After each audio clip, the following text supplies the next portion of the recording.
All right. We're here. Jack is glassesless. The Celtics are winless. What a Friday we have. That wasn't a look of exhaustion. That was a look of I can't see anything. Oh, that's no fun. We might need Sam to run point today. No. Oh, Ready? no. We're gonna. You don't we're gonna, want that. Here, ready? Let me clear out the desk here. We'll do a nice Clear out ISO. POV. Is that the Kobe call? Yeah. Ready? Jack tries to. Let's see. Okay. Oh no. Oh. All right. Also, to add to it, I know that Jack was up at least 3:15, and I was up an hour later. So this show might get a little bit loopy. You should have seen pregame yesterday. You're back where you started, Jack. Yeah, there's still some paper towel on there, but we're here. Are we going Horace Grant goggles for basketball today? If I had them, yes. You need to buy like a sick pair. I know. Like just all in, like pick a super fly looking pair of them that are also kind of ridiculous and just. I used to have goggles, but I need to buy new ones. Ray used to have goggles. Man, I wish. No, I need to buy a new pair of goggles. I need to buy a new pair of glasses, and at the same time, I'll buy a new pair of goggles, and then we'll be set. I need to go cut off some of this glue before basketball, but until then, we're just gonna have to make it work. Oh man, that's all right. All right. At least I won't be blind. Let's see. Big reveal. Yeah, I can't wait to see. I need to wipe off. You ever seen it? How I Met Your Mother with the boots where they're like pulling it off? No, I haven't. My girlfriend loves How I Met Your Mother. I used to like it. It fell off hard. Oh no, I pulled it a little. Yeah, I heard a noise that was concerning, but they look fine. Better than it being your knee. Very true. Shut up, PJ. Hello, everybody. All right. I got a nice text from our Uruguayan friend last night. Has he seen enough? It was just Peyton Pritchard's box score with 0-0-0, which I just felt like wasn't relevant to the game at all. It's just Bobby, if you don't know, where was he? He is a chatter whose chat name is just N in our chat. He's from Uruguay, and his whole thing is he thinks Peyton Pritchard is terrible. That's it. That's his only bit. Can't co-sign it. That's all he does. And so he sent me a picture of Peyton Pritchard's box score last night, and that was the extent of his take on the game. That was it. I mean, Pritchard overall, I would say, is having the best season of his career and has made such clear signs of growth orchestrating the pick and roll. To me, I mean, I'm sorry that in 10 and a half minutes, he didn't give you more last night, but overall having a very nice season. I agree. Best season. Shooting the ball well, taking care of it. Come on now. Let's not hate. I agree. It's funny his efficiency's like down kind of just because he was barely shooting before and he would make all the shots. But now he actually has a little bit of room for error. So his efficiency numbers do take. No, his efficiency's up. He's had his moment. He's up this season. Is it? This season, definitely. Yeah, 44% from the field, 38 from three. It was down early in the season, but he's brought it all the way back. That's what I'm remembering. Yeah, he's playing well. Outstanding assist to turnover ratio. Oh yeah, higher than his career average from three. My bad. He's killing it. But Celtics did not get the win last night. Lost to the Nuggets, 115-109. Rough game. It was kind of like I talked when we were talking to Sam. I phrased it as not a perfect comparison, but it felt like a little bit of an opposite of the Cavs game, where the Celtics played bad for 3 quarters and then picked it up, whereas the Cavs, they played well for 3 quarters, then lost it. I see people in our comments, somebody saying the Nuggets played bad too, which is like, I don't know if you can say the Nuggets played bad. They didn't shoot the ball well, but I think they played a pretty good game outside of that one area. But the Celtics just didn't do enough. They made too many mistakes in too many areas. And when you're playing a team like the Nuggets, that's just not going to cut it. So tough game. Bobby, what are some of your big takeaways from that? Well, one of them is what we talked about 2 shows ago, which is that the Nuggets get a good shot almost every time down the floor. And for as well as I thought Drew Holiday did once the Celtics put him on Jokic, it's still okay. They didn't figure out how to contain Aaron Gordon in the dunker spot. And even though he didn't make them pay for the 2 shots they left him wide open from the corner, and they seem comfortable with that, he can make those. He's not shooting well right now, but if they see them in the finals and they leave him open, I get you have to live with something. He could make them pay for that. So it doesn't seem like the Celtics really have a grasp on how they want to slow down this Denver attack. And then on top of it, it's a very physical team to go against. I loved that this was like a finals or playoff like intensity and physicality to it. But also, one team once again figured out how to overcome shooting poorly from beyond the arc. And the Celtics, who haven't been able to climb to the NBA summit yet, they were once again the side that didn't. The funny thing about this game is, like, I was certainly less mad than I was on Tuesday. One of those reasons is because they lost to a real team. Like, Denver had everybody healthy. They looked good. They played really good basketball. They were very surgical in the way that they picked the Celtics apart on defense, and it was very frustrating to see the Celtics not be able to get a stop. But a lot of that does have to be attributed to Jokic and how dominant he can be and patient and just a maniac with the basketball, where he's just controlling everything. It's harder to get stops, and he's also super strong, so that helps him too. The offense from the Celtics was kind of weird. Jaylen had all the points. He was great. His aggression was great. It was like at a perfect level where it didn't feel like Jaylen was being too much, where he was taking away from the rest of the team or throwing things off. I saw somebody tweet it like, these good teams are learning, like, if you want to beat the Celtics, make Jaylen be the guy and give him confidence to score and all that. But while I can see how that does make some sense, I don't think yesterday was one of the days where it was like, Jaylen bad or Jaylen too much, because it was like the perfect amount from Jaylen. He picked his spots very well. He was aggressive at the right times. He kept the Celtics within striking distance, where they almost won this game. The only thing you can really complain about is the free throws. Even turnovers, they only had 2 for 41 points. That's not bad. The number one thing for me is just, you got to find a way to get stops when Jokic is not on the floor. That's the problem, because they did not play well in the non-Jokic minutes yesterday, and it cost them big time. That's what it felt like.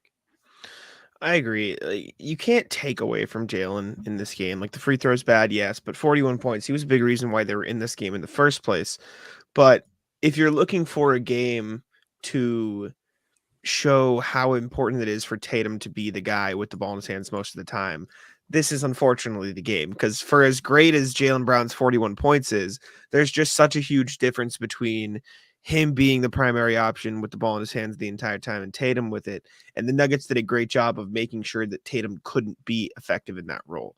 And I don't think it's as much of, this shows why you need to make Jaylen Brown the scorer. I think it shows this is why you need to take away Jayson Tatum's ability to be the offensive hub for Boston. Because when he's not the offensive hub and it's Jaylen or even Porzingis or Holiday or Derek White, like, it's just not as effective. It's just not the title quality, like championship, like number one team in the league quality as it needs to be. And Tatum, to his credit, he had 5 turnovers, which was bad, but he still had 8 assists on this game.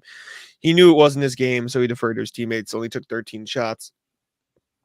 Every time Tatum touched the ball, I was watching a few of them last night, like, whenever he got the ball in a spot to shoot or make a pass, they blitzed him. Like, he didn't have a single, like, millisecond to do anything. And not only did they blitz him, but they blitzed him, cut off the passing lanes, and then had another guy ready to take away the pass, right? Like, it wasn't like, we're going to send 2 with the ball and everyone's just going to stick to their guys. It was, we're going to send Jokic, to cover or leave KP at the 3-point line briefly, have Tatum's guy cut off the pass to KP, and then have Jokic, cut off the pass to the other side of the floor, and then Peyton Watson's going to steal it when he tries to make the pass down low. Like, it was, we're going to take away every single normal option that you go to and force you to make the most difficult pass possible.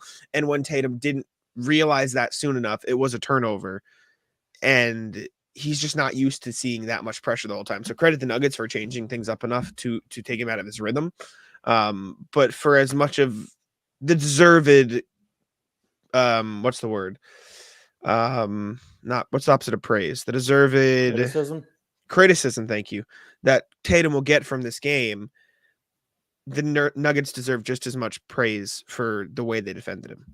Absolutely. And I think the answer there for Tatum is you have to apply more force. You have to assert your way against the defense that you will see in the playoffs, especially against, if they were to run into the Miami Heat, let's say, it'll look different because of personnel. But if they face the Nuggets in the finals, there might be some tweaks here and there, but that's essentially the blueprint for what they'll do and what other teams should take up as their model against Tatum. Because, Jack, you hit on the two most important parts there. Offensive hub, meaning not just Tatum, the scorer, but also these easy reads that teams are giving him in the regular season when they send a second defender his way, where he can whip a behind-the-back pass to Porzingis or just loft it over the double team, and now the Celtics have a numbers advantage to capitalize on. That wasn't there last night against Denver. So, yes, he had 8 assists, but you saw how quiet he was overall. And so that was props to Mike Malone and whoever on the coaching staff is responsible for that game plan, because that is a blueprint that every team that faces the Celtics in the playoffs should adopt. So, do we think there is anybody else on this team that they can go to be able to do the kind of thing that you need from Tatum? Because no, there should be at least a little bit disagree. to take on. Let me finish. Take on some of the facilitating responsibilities. You have too many guys that can handle the ball to just say, okay, well, Tatum can't do it. What are we going to do? Time to panic. That's kind of what you saw for a while last night. I think that's why they struggled to make baskets for long stretches in the game, because they were getting blitzed. Tatum was getting blitzed. He was being taken out of the game.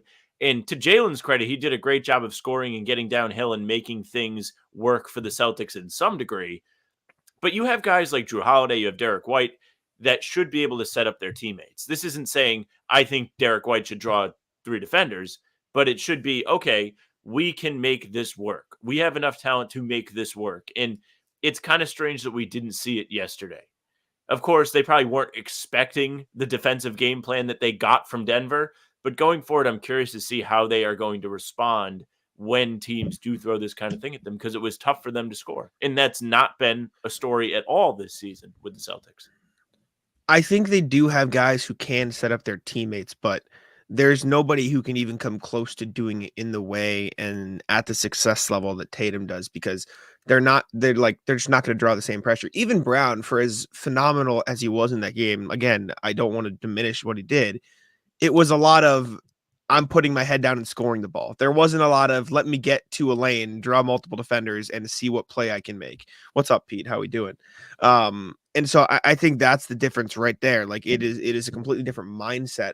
And yes, I think Derek White and Drew Holiday can make plays, but they have to be, okay, let's set a pick and roll. Let's design this play. And if that first pass, read there to KP isn't there, which sometimes it wasn't, and KP had a really rough game in this one. Could not catch the ball. They're not going to be able to find that second layer read like Tatum does, because even if they see it, like they're just not big enough or tall enough or long enough to make the pass across the court or find another guy. And the Nuggets did a good job of taking away the passing lanes at that point in general. And they don't have to double Derek White or Drew Holiday like they had to double Jayson Tatum to pressure him. So I think in theory, like, yes, the offense, and not even in theory, like the offense should be able to find better ways to run without Tatum, but you just can't get anywhere close to the same play style and success level of driving and kicking when Tatum does it with anybody else. Furthermore, just because you have Derek White, and the Derek White Porzingis pick and roll has been arguably their most reliable source of offense this season. But what does it look like on a high diet of it as the primary initiator for them in the playoffs against a really smart team? Might be a different story just in terms of, can that carry you to a victory? And just because they're doing that, or it's Drew Holiday running it in White's place, doesn't mean the defenses are going to change how they treat Tatum in particular, but also Jaylen Brown. It's not going to be, well, now it's an easy kick out to them and they get to attack downhill off the catch or get clean looks at 3 or whatever. It's going to be tilted towards, okay, as long as we run them off the line, we'll let Derek White or Drew Holiday primarily beat us from inside the arc as scorers. Just keep them off the foul line. It's fair. It just feels like this team is too deep to not be able to respond when something like that happens.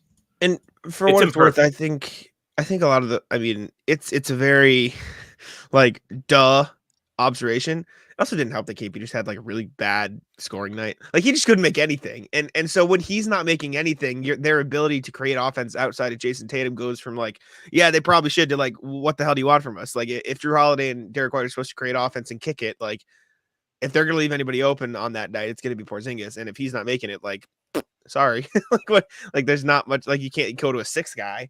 And so you kind of need him. Like I was pulling up his clips if we want to go through like film stuff like we did last time, because I don't know, I enjoyed it. Oh, Bobby, you're off kilter. What are we doing?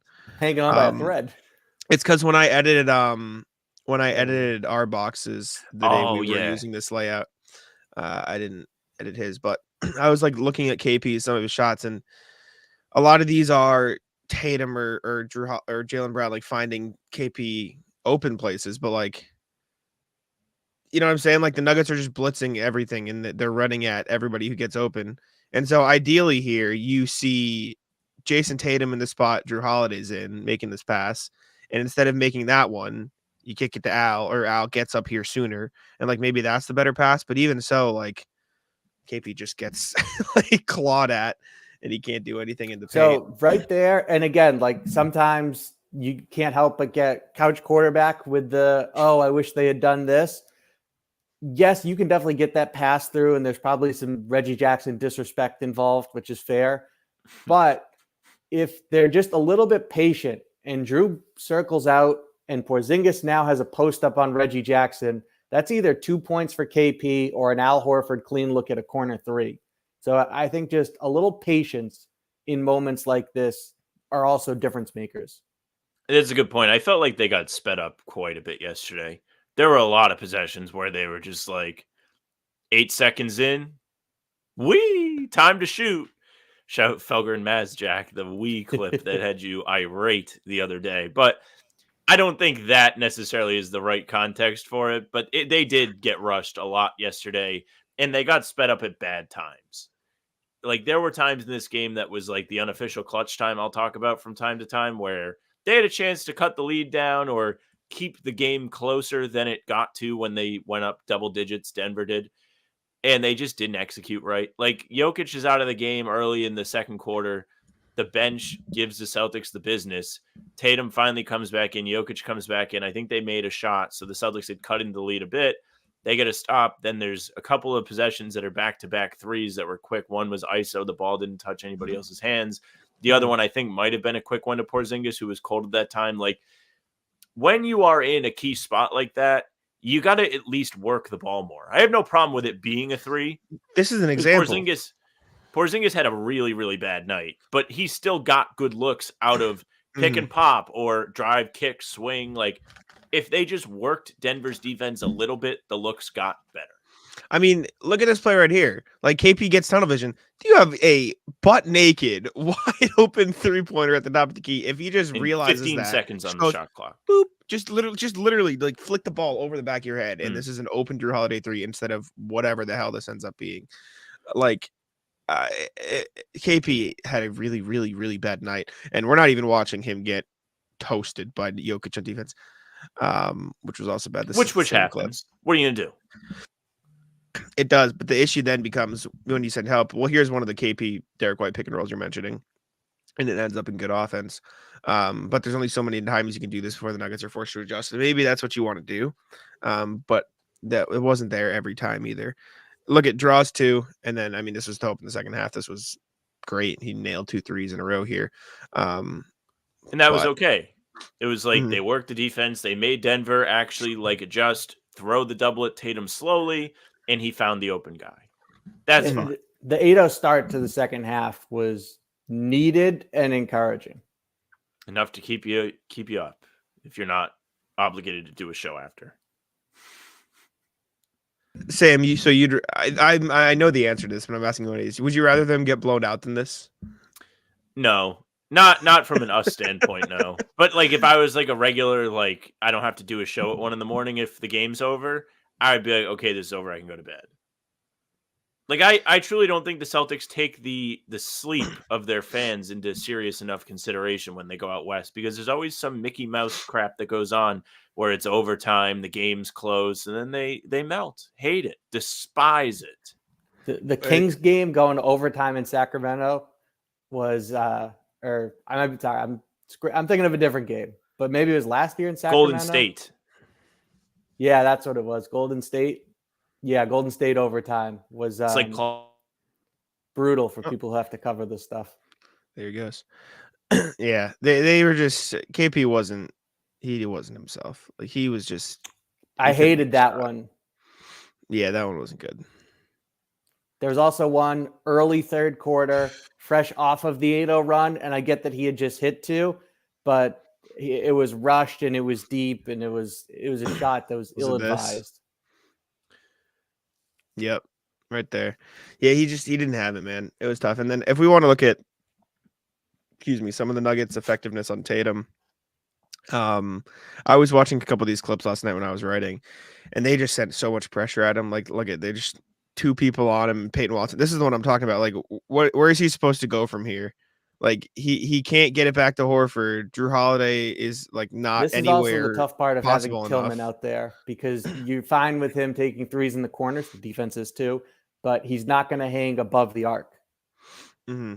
And Jokic cuts off any pass he can make that's not like possible to get to by these guys, and so this is like there's too much going on. There was another play. Sorry, go ahead. No, you go. We saw a lot of that blitz from Denver yesterday. They get to the hash mark, they throw 2 at the guy, and it wasn't just Tatum. Like Brown got one of those, and it was the one that Denver challenged, and it was an overturned Celtics turnover. They have 2 guys on, like they're just dumping 2 guys on Tatum every time, and he just wasn't ready. There was another one which I'm gonna watch after the turnovers. It was one of his shots late, and I remember we were texting about it. Excuse me, Sam. This was bogus. Also, I don't know. Like that's their call. It's no, it's not at all. That was a flop. That's an Oscar right there. I forgot that counted as a turnover. Porzingis was just ragged all night too. He was weird. Like he wasn't going towards the ball. Like when you get past the ball, you are supposed to go towards the pass a little bit. I don't know. It's annoying. I'm not looking back at all of these Tatum turnovers. I don't think they're all is quite as bad. This was a bad one. This was the really bad one. Yeah, this was, what are we doing? This was just make the pass normally, brother. Yeah, I don't get it. Michael's saying, as much as I want to blame the refs, we have to make our free throws. Yeah, the Celtics don't really shoot good enough, especially Jaylen from the free throw line, where you can see them complain about not getting a foul call. It's like, really? You want to get put out there for everyone to watch you miss? I think they've lost their complaining to the officials' privileges for at least a game or 2. The refs were weird. I don't think they were weird. The game in one way or the other, but the way they were calling the game was odd. Where's the play I wanted to look at, because we were debating whether or not Tatum should have drove, and my point was, I think this was it, Sam. My point was Horford complete. This was late in the game, or maybe it wasn't this one. But this was the 3. Yes. I know. No, not a 3. This one. No, the 3 defenders. Oh yeah, the 3 defenders. This was Sam was like, Holiday's open. Sam said something look, right, he's not getting that pass at this moment. Yeah, he's open for like a split second when the ball is down on the ground. And then also that's on Holiday to relocate to the corner too. Or Horford to exactly. Move. I was going. This is the problem. There. This my mouse 1-2 bigs in the paint is the problem. Like this is not enough space for anybody to work. And for what it's worth, had it not been for Peyton Watson's ability to rotate over off of a guy who's not standing in the opposite corner, Tatum might have had a chance to make the shot. Though there's 2 guys. Also, there was credit to Christian Brown, because he's there to take the charge, and that impacted how Tatum went up. And I'm not saying this was a good drive by Tatum, but I think there's a lot more factors in it than just Tatum shouldn't have drove here. I think the spacing is terrible. I don't know. So that's why I wasn't quite as like mad at the shot. In general, but the rest of Tatum's shots of the night, he couldn't have find much here. I thought that was falling. I did too. I think he did too. He made a lot out of nothing there. Oh, the pass there doesn't get talked about enough, in my opinion, because missing the lob. I know it looked like it was going to work out better for them, and what comes next is brutal, but so is the errant pass on the alley-oop. You're right. I just don't think Jaylen was expecting it. I don't think it's a bad pass. Was. I don't think Jaylen was going up. I don't think that's a great pass. No, Jaylen was look at how he plants. He knows where he's at. If Bobby's right, if that's an accurate pass, it's a dunk. I disagree. Watch Jaylen. He stops. He stops to Jack, plant. even if he's not expecting it and it's not a dunk, a better pass, and that's a layup off the backboard. I also agree, but I also think this is couch GM. He's 360ing off of a contact, trying to find Jaylen. And I mean, I'm sorry. I'm watching Jaylen on this play. He stops. He's not planting. I don't think it would prevent him from catching it and laying the ball up. I don't disagree with you, in theory, but this isn't I'm gonna plant and jump. This is I'm stopping. Oh, the ball's there. Let me jump. Watch him stop, pause. Because he reads the pivot. I don't know. And then I think it's another example of needing more poise under pressure. And look, when they were in Boston, Tatum streaks down the court and tries to go through 3 defenders, and credit to Jokic for an amazing play, jarring the ball loose without fouling. But then there's this example again tonight in the clutch where he goes a little too fast and he comes off the spin and tries to fire it up. I'm not saying it's a pass that he can't make, but you need to both have the poise and execute in these moments. And it's unfortunate that the 2 times they saw Denver, he didn't. Yeah. It's been a trend. I'll tell you this. We talked about this on Wednesday on the stream. I am happy that we can come back and look back on this game and be like, they got a good shot, they just missed it. Mm-hmm. Of course, they were in transition. It's different than a half-court offense. Oh, he's not talking about the Knicks, in fairness to him. But loser. They actually got a good look. All we can be is sucks he missed it. Sucks that he was spinning and threw a bad pass. I agree with Bobby. I think if the pass is more on the money, it is a basket. But Jack has a point where it's tough pass to throw. Mm-hmm.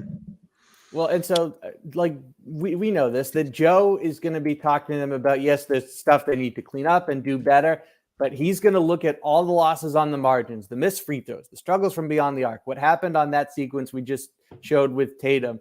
And he's going to say, we lost by 6 points and had a chance to take the lead at the end. So we're right there with this team. I think they feel really confident in how they match up with them and point to, okay, there's all this stuff that's not going well for us here, and we still nearly beat the defending champions. We like what we've got cooking. We just need some of this stuff to get anywhere close to water finding its level, and we should beat them. The problem is that in these games, it's been the Nuggets that find and make the handful of plays that tilt the outcome in their favor, and also do it while in both cases not shooting well from beyond the arc. And the Celtics did a nice job against Jamal Murray overall. He had the buzzer beater in the first quarter and parlayed that into momentum, like you said, Sam, where he didn't allow the Celtics to gain ground in the second in his minutes out there. He had 7 points in that corner and then passed the torch to Jokic when he came back in. But overall, Murray was pretty quiet, only had 19 points. He had 3 turnovers in the second half. And still, again, it was the Nuggets that found ways to win this game. It was tough. To the Celtics' credit, 2 days after being awful in the fourth quarter and all they heard about is how they were bad in the fourth quarter, they played a decent fourth quarter. They didn't get all the stops they needed, but I pulled up the play-by-play now, and they were down 11 with 4.5 to play.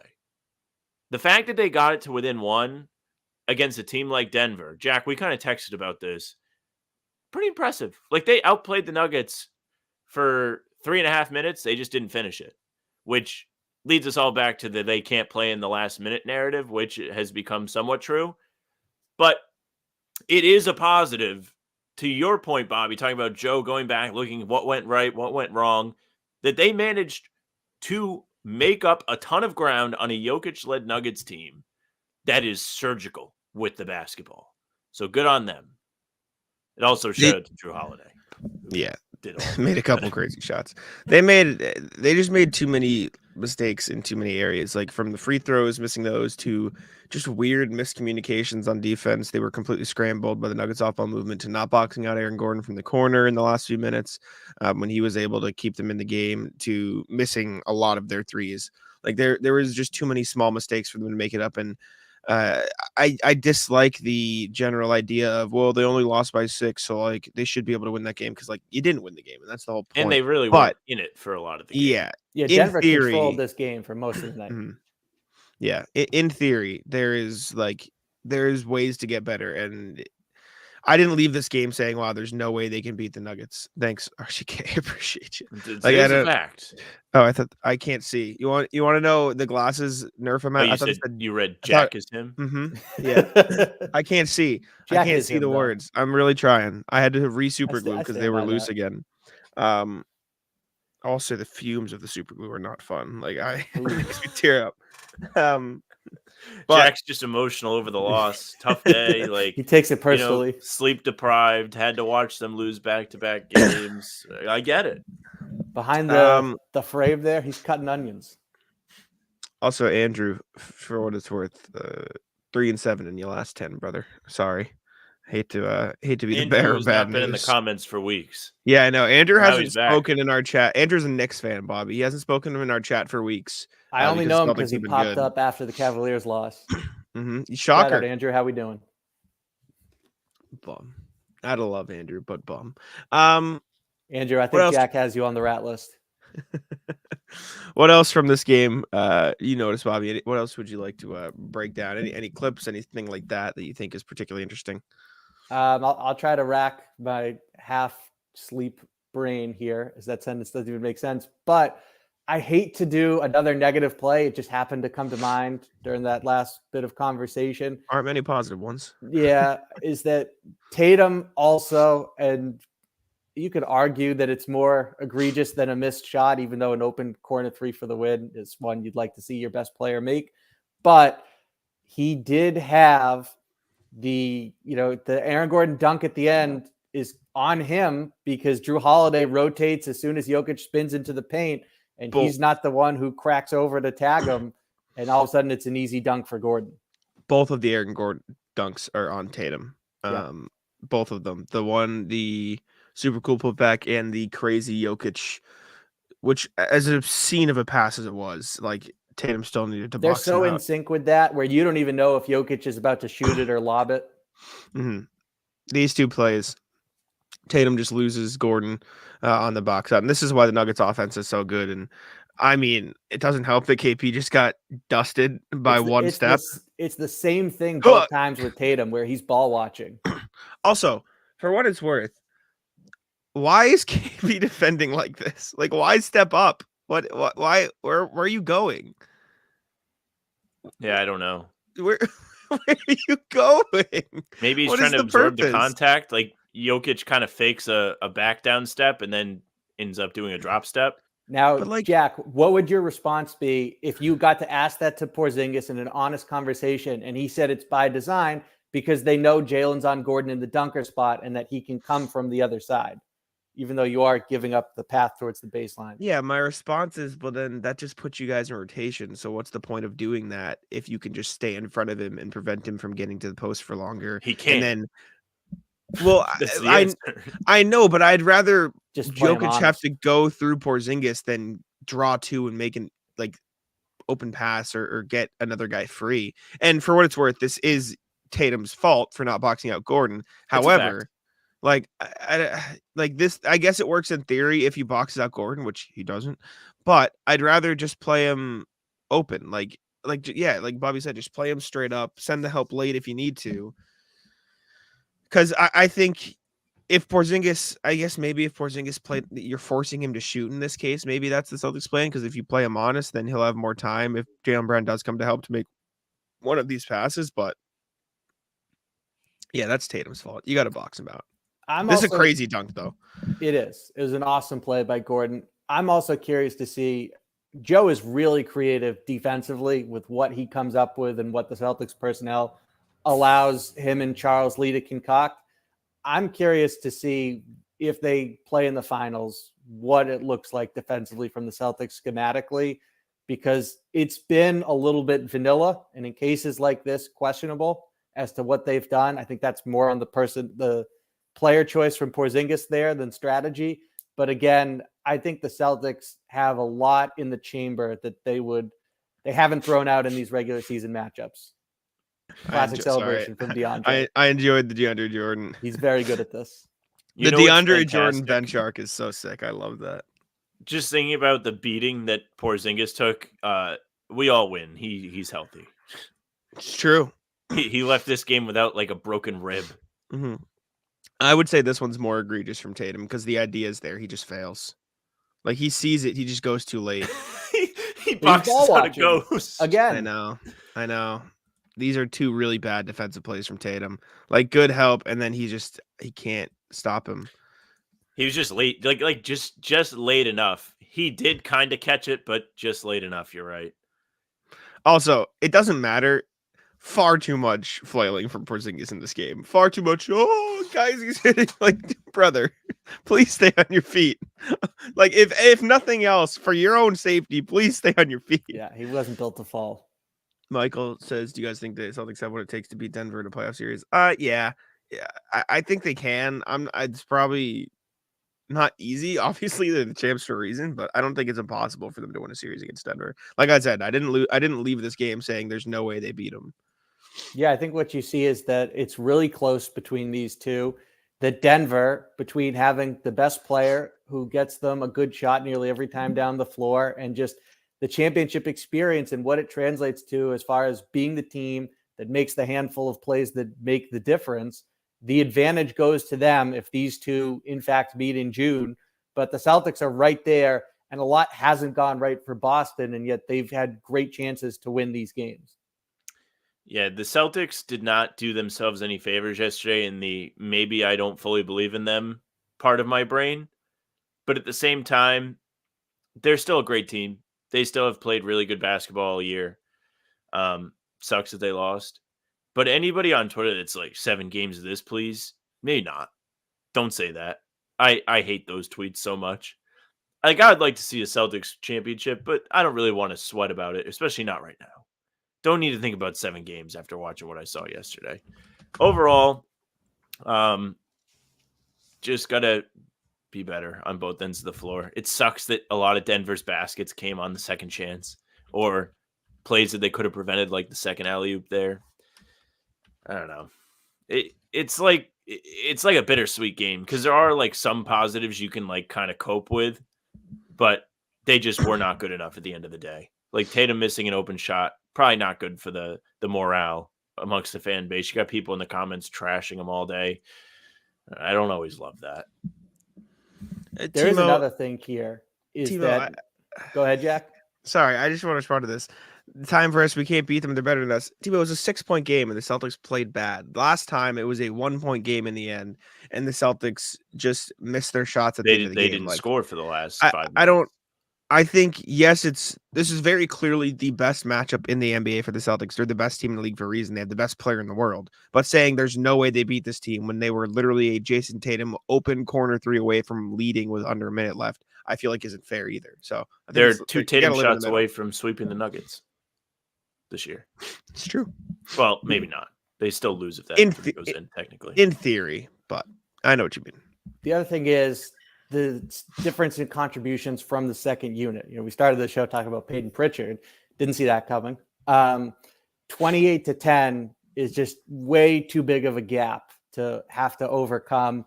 And Sam Hauser, quiet but fine. I loved when he had the stop on Aaron Gordon and the stuff. Really nice one-on-one defense from him. He made 2 of his 3 threes. He was fine, but again, didn't play a ton. But they didn't get much from Pritchard. And Tillman, there were some good examples of him guarding Jokic. There were some examples of him negatively impacting floor spacing or Jokic scoring over him. So you go up and down the lineup. They didn't get a ton from Steady Al, and they're going to need more from the second unit in a playoff game series, and especially if they do reach the finals. Yeah, Bobby Manning was talking about it a lot on Twitter, and I think it was a good point. They just didn't use Al very well in this game, I think. Like, it was a lot of go stand here. That's going to be your spot. That's it. And he only played 18 minutes. I feel like this is a game where he needs, like, this is one of the games where you need him to play a lot more than that, because it was very, like, painfully clear Porzingis could not guard Jokic. And for what it's worth, he wasn't really giving you much on offense either. So why not go to even put Tillman in there to play him a little more? Put Horford in there to play him in these one big lineups. Like I think it was Brian Barrett of The Ringer tweeting out like the Horford Tillman thing didn't work out, and Jake Issenberg made a good point. Like, I mean, you got to experiment, right? Like, this is still a regular season, as big of a spot this is, like, you want to see that there, but like, run the one big lineup, run Horford or Tillman on him by themselves, especially Horford, to guard Jokic a bit more effectively without having to double. If you want to critique Joe, I think that was my biggest thing. Like, why aren't we trying like more one big, more just Horford out there to help? But there is that. Michael, no, I don't think so. I think the refs might have been a little weird with stuff, but I don't think it was necessarily either team got away with an egregious amount of stuff. I hated some of the technicals. Weird. The techs were bad, objectively. Jalen with the soft clap getting one was ridiculous. Porzingis was even soft. Porzingis clapped and then apologized after, and he still got one. What are we doing? Andrew, if that's your takeaway, you don't understand. You didn't watch the game. And that's okay. I've been telling you he's not an MVP candidate, by the way. None of us said that he should be the MVP. There was just before the chatter got really loud and the agenda pushing happened, he wasn't even discussed. He was like outside the top 7 at one point. Sam, don't say a word. We're not going to talk about this. Last time Sam and I talked about this, we got in a screaming match, and I don't want to do that. Did we? At 10 a.m. I don't know if it was a screaming match. It was a screaming match. It was, because you said, I hate the whole conversation thing. And I said, there quite literally has to be a conversation to determine the winner because it is an opinion-based award. And then we got in a screaming match. So tempted to have follow-up questions on, but we'll leave it. This was also we'll talk about it at basketball. The reviewing the 3 was weird. I like that. He was pissed, Holiday. I know. He should have been pissed. That was the worst thing of the entire game to me. Let's stop everything. What is the rule with challenges? I know the 3 is one of the things they're supposedly supposed to be able to review, but I feel like if you can't review out of bounds without a challenge, you really shouldn't be able to review that, or at least stop everything to review it. I don't know. To Timo's point, like, it wasn't even close. He's got the brightest shoes on you could possibly have. It's not like he was wearing a white shoe that blended in with the 3-point line. No. He had highlighter yellow shoes on. Quite literally the easiest decision to make a call on. No need to stop the game. Unbelievable. Mm-hmm. And Timo, he did step out on that drive. They got away with that one. Both teams got away with some stuff. Both teams got screwed on some stuff. It was a weird ref game, but in the end, I think it balanced out. So I don't think it affected the overall outcome, which is good. Also, credit to the refs because they let the play unfold when Jokic picked up his tech, and then Jaylen Brown gets the layup through contact at the other end. That was the only deserved tech. Jokic, he earned that one. He was yelling. I'm surprised the Nuggets bench didn't get more techs. They were out there too. I don't know. The techs were weird in the night. Anything else, Bobby? Anything else you want to cover? No, I think we hit on it. Trivia time. Let's get the questions rolling. Trivia time. All right, let me pull up the sheets. Google Sheets. Pull it up. Bobby, make sure you get the right one there, Blindy. Bobby, I don't have the address, but Cam is texting us about ball as well. If you know where it is, if you that's electric. Texting him back. I don't know the address. As soon as we get done, I thought he was texting about something else, Jack. As soon as we get done, I'll hit him. Yeah. Dorchester, Sam. Well, I know what direction. I know how to get to Dorchester. I know. I'm not going to need it probably until I get off the highway. Okay. Let me do this. I'm fixing my tabs here. 1 second. I am cooked, dude. It worked my legs yesterday for the first time in 3 years. I'll tell you what. Now, I'll probably do this on the rat list tomorrow, but lunges. I was sweating like I was KG. I'll stall while he comes back. Sweat pouring off of me. I don't sweat when I lift weights. I do too much exercise where I don't think I need to sweat. But unbelievably hard lunges. I wanted to get extra burst on the floor.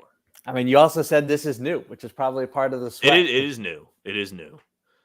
Welcome back, Jack. I was talking about the pain of doing lunges. I'm curious to see how those legs hold up on the court today. Not well. Bad first day to play with the fellas. It might be that you start off a little stiff and then get loose and you're good to go though. Oh, I'll be doing all the stretches. We have a new slate. It is a 2-2 banners for the fellas. Make sure to turn off the chat, Sam, if you haven't yet. It's off. Okay. We are doing the fewest total points scored in Celtics history by players that have played at least 100 games. So you need the low number here. Playing golf. This means they've checked in to 100 Yes. games. Also, our Twitters got disconnected for some reason. I don't know why. They did? We lost Twitter. It says check marks. Maybe it's because you left the tab. That's so odd because that's not how it should work. But For maybe me, it's just says not they're showing. all checked off still. It is, but the viewers are gone in the top left is why I mentioned it. Oh, I still have viewers on mine. Okay, maybe it's me then. Perfect. That's good. Anyways, fewest points scored by Celtics with at least 100 games played for the franchise.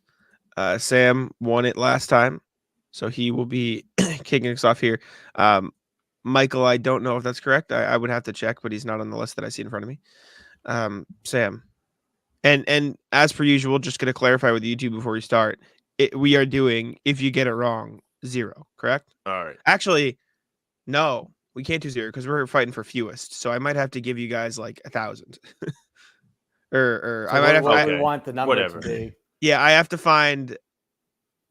I will match whatever the biggest number is in the game plus like 1,000 or something like that. Like I'll give you a significant disadvantage. Scal. He had that ready. All righty, Scout. Let's see here. I wouldn't be shocked if Scal has not played 100 games. He has played in 264 games, so you are cool. Brian Scalabrine, 723. To you, Bobby. This is a tough one because you don't want to get it wrong. Well, I've been too much of a gunslinger, and it's mostly resulted in Brett Favre interception right to the guy. All right, I might mispronounce the last name, but I think this should count because it's going to be very clear who I'm talking about. Scott Wedman. I do know who you're talking about. I do see him. He has played in 271 games for the Celtics, so you are set. Attaboy, Scott. He has scored. Alrighty. Scott Wedman. Suspense. Not quite. Really? Yeah, not quite as good as Sam. He did get those buckets up in Boston. Luke Cornett. Lukey Cornett. Let me see. He has, in fact, passed the 100-game mark. Oh, I thought you said hasn't. I just went into cardiac arrest. No. Luke Cornett. Another good guess from Sam. He's cooking a little here. Bobby, got some catching up to do. There is plenty of room for Sam to also have bad guesses too, though. So no one's ever out of it, which is the nice part of this category. It's tough because I have one that I think would be a good guess, but I don't know if he got to 100 games. He might have left too early for that. Michael, your guess is short of the 100-game mark for context. By 2 games, Michael, so it's not a bad guess. Vitaly Potapenko. Ooh. Let's see if he passed the 100-game notch for the Celtics. He did. He played in 273, so you're good on that front. It was a little lower, though. Vitaly Potapenko. Bobby, this is... Did he really? He really? Yeah, he needs some catching up here. Oh, no. That's garbage. I will say, though, maybe having a couple high ones is good because I'm just going to plus like 1,000 on whatever your highest is and give it to Sam if he gets it wrong. And that is evergreen. So if you get another higher one, I will add to Sam's. But go ahead. Bobby. Okay. Or Sam, I mean. Sorry, I need a moment. That's okay. Let me type in here so that we have people who know what it is. Let's do Brad Wanamaker. Alrighty. Brad Wanamaker. He has played in 107 games. This is a slaughter. This 627 for Mr. Wanamaker. Bobby, to you.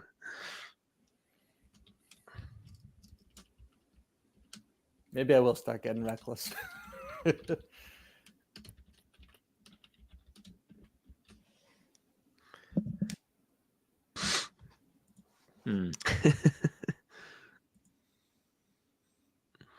Michael, Luke Cornett has played in.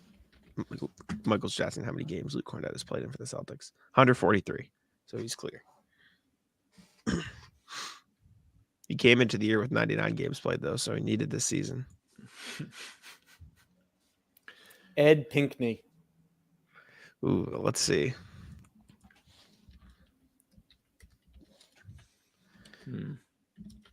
Ed Pick. I'm just trouble spelling. Usually I try to read Jack's expression. Sam's, I can't tell if it's related to the guess right now. 340 games for Ed Pinckney. 340. Ed. This is such an annoying name to spell. Sorry, Bobby. You're going up. You're going up. The trivia gods are not on my side with this one. I'm stunned that he got to 2,000. You could have showed me it being like 150. It's tough. Guy played here too long. That blows me mind. Yeah, it's tough. This is a tough one. Trying to think. I'm sorry. I'm not trying to Michael just goes Sam. Sam knows his Celtics bombs. Sam's still trying to get hole in ones here. I know he's still. Yeah, I want to like protect myself too.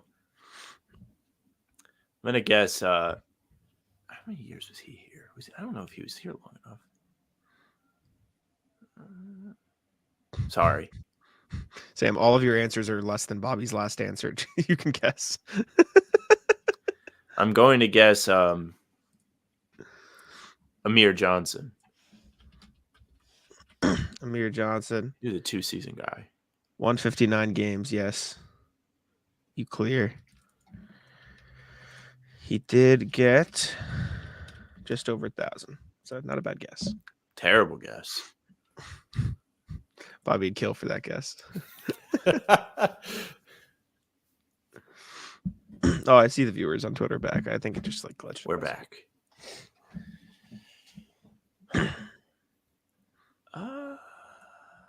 Nah, he didn't play 100 games.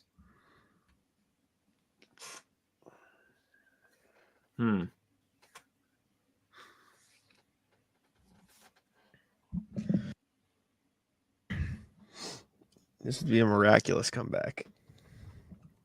I mean, it's technically possible, but Sam's not going to cough it up. Sam would need to fumble. Sam would need to fumble into the other end zone from like midfield. Mm-hmm. Yeah. I don't know if me adding 1,000 to Bobby's highest score would even help Bobby enough in this case.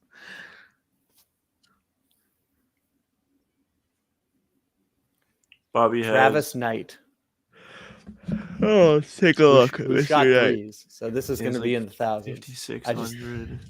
I haven't earned the right to take any longer with this turn. I have some bad news, Bobby. I know. I don't even think I can lose. It's a one season, Bobby. Oh, really? Yeah, one season. So we're gonna go. I'm just gonna respectfully put a DNF and not even do the math here. Last two guesses. I'm gonna say Tyler Zeller. That was one I was holding, but I didn't know if he played enough games. Mr. Zeller, 193 in Boston. Actually played more games for Boston than any other team. Tyler Zeller, who led the Celtics in win shares one year. What a year. There you go. Bobby. Didn't finish strong. Sheesh. Last one here. I know. I just don't want another. It doesn't even matter. I just don't want to finish with two that aren't on the board. Yeah, I don't want to hit it into the drink twice. I'm opening the chat. I'm done.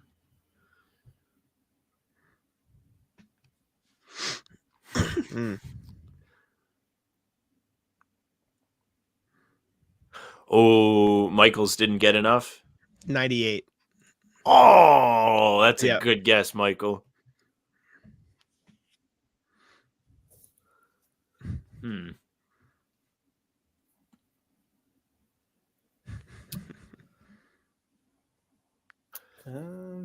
I have another guess. Just for fun after. All right.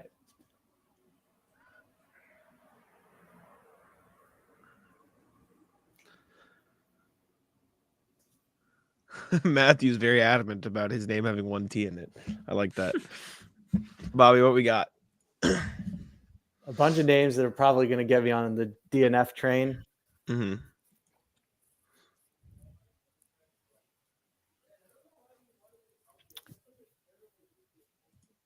I will go with Jerome Moiso. Jesus. Jerome, I see. I was going to say, how do I spell that? 24 games. Sorry. That is another DNF. How many does Bill course, Walton have, Jack? Does he qualify? Bill Walton has 90 games for the Celtics. Oh, that would have been a hit. How many did Chris Humphries play? I don't think enough because he's not on the stat muse page. Who's number one, Jack? Alton Lister. Chris Humphries at 69 games. Alton Lister, 100 games, 220 points. He is 100 points below the next guy. Did not do much. Can you read off some of the top ones? Yeah, so a lot of the top ones are guys that are like, what? Who the hell? Kendrick Brown, Eric Ferguson. I was going to guess him. I didn't know if he played 100. 101.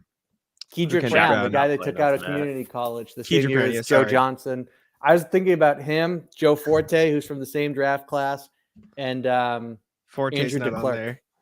I don't see him either, but Charles Bradley, Rick Carlisle on there, 157. Phil Pressey, another top name. I didn't know if he played enough. I did think of him. I'm pissed. Sorry if you have to that. No, pissed. Do we have to edit that? Okay. This is fine. Adrian Griffin also up there. Sam, you did pull 3 from the stat muse though. Cornette, Scalabrini, and Wanamaker all in the top like 25. Nice. So W there. AC Earl also named. But yeah, there we go. It's a 1-0 to Sam in this new series. I'm trying to get creative with the questions. I know. I've been trying to get creative with the questions. They're good questions. They are. It's not the questions. I'm a fan of this format. It's like Family Feud. I might have to study for this next one. Bobby, any final thoughts? No, just we're gonna hit the film room, see what went wrong, and get ready for the next one. We're gonna have to start trying to get ahead of what obscure question Jack might come up with next. Thank you all for tuning in. We appreciate it very much. Make sure to subscribe to How About Them Celtics. Leave a like on the video as well. Check out Bobby's work at si.com/NBA/Celtics. Inside the Celtics there, and I'll let Sam take it out. Yeah, thank you very much for watching. Make sure you subscribe to our channel, hit the notification bell so you don't miss any of our daily uploads or our streams. We're coming at you every day with something new, so you don't want to miss any of it. You can follow Bobby on Twitter at Bobby Kravitsky. You can catch all of his work for Inside the Celtics, part of SI Media. He is at the games, at the practices. He's got you covered, that's for sure.